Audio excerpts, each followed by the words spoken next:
The Story of Dr. Dolittle by Hugh Lofting, Chapter 21, Home Again.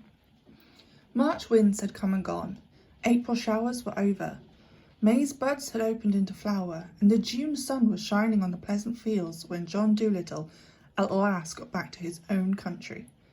But he did not yet go home to Puddleby. First he went travelling through the land with the push-me-pull-you in a wagon, stopping at all the country fairs. And there, with the acrobats on one side of them and a Punch and Judy show on the other, they would hang out a big sign which read, "Come and see the marvellous two-headed animal from the jungles of Africa. Admission, 6p." And the push-me-pull-you would stay inside the wagon while the other animals would lie about underneath. The doctor sat in the chair in front, taking the sixpences and smiling on the people as they went in. And Dab was kept busy all the time, scolding him because he would let the children in for nothing when she wasn't looking. And menagerie keepers and circus men came and asked the doctor to sell them the strange creature, saying they would pay a tremendous lot of money for him. But the doctor always shook his head and said, "No, the push-me-pull-you shall never be shut up in a cage. He shall be free always to come and go like you and me." Many curious sights and happenings they saw in this wandering life, but they all seemed quite ordinary after the great things they had seen and done in foreign lands. It was very interesting at first, being sort of part of a circus, but after a few weeks they got dreadfully tired of it, and the doctor and all of them were longing to go home. But so many people came flocking to the little wagon and paid 6p to go inside and see the push-me-pull-you that very soon the doctor was able to give up being a showman. And one fine day, when the hollyhocks were in full bloom, he came back to Puddleby, a rich man, to live in the little house with the big garden. And the old lame horse in the stable was glad to see him, and so were the swallows, who had already built their nests under the eaves of his roof and had young ones.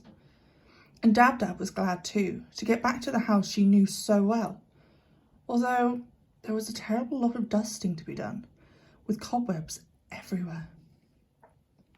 And after Jip had gone and shown his golden collar to the conceited collie next door, he came back and began running around the garden like a crazy thing, looking for the bones he'd buried a long time ago, and chasing the rats out of the tool shed, while Gub dug up the horseradish, which had grown 3 feet high in the corner of the garden wall.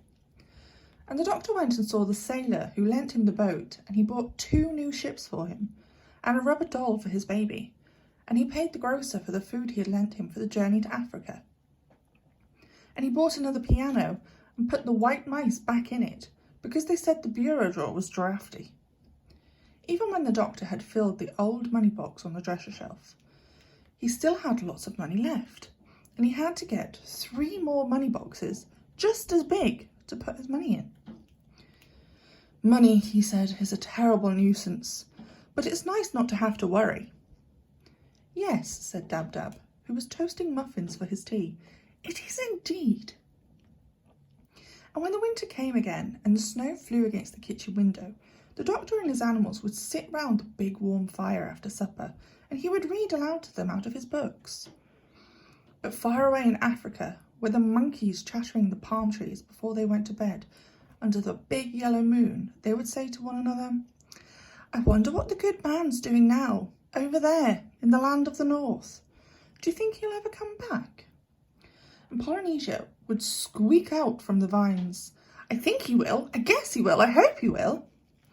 And the crocodile would grunt up at them from the black mud of the river, "I'm sure he will.